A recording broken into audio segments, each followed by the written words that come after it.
कल्याणीनगर अपघात प्रकरणात अल्पवयीन मुलाने मद्यप्राशन करून मोटर भरधाव चालवल्याची माहिती पोलिसांनी दिली होती। यात आरोपी मुलाच्या रक्ताचे 2 नमुने घेण्यात आले होते।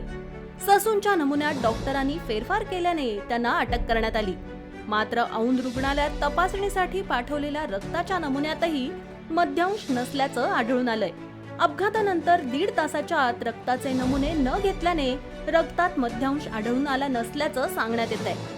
कल्याणीनगर भागात 19 मे रोजी मध्यरात्री 2:30च्या सुमारास अपघात झाला। त्यानंतर बांधकाम व्यावसायिक विशाल अग्रवाल याच्या अल्पवयीन मुलाला ताब्यात घेण्यात आलं। अपघातानंतर सकाळी 9च्या सुमारास मुलाला ससून रुग्णालयात नेण्यात आलं। सकाळी 11च्या सुमारास रक्ताचे नमुने घेण्यात आले। ससून रुग्णालयातील प्राथमिक रक्त तपासणी अहवाल नकारात्मक आला।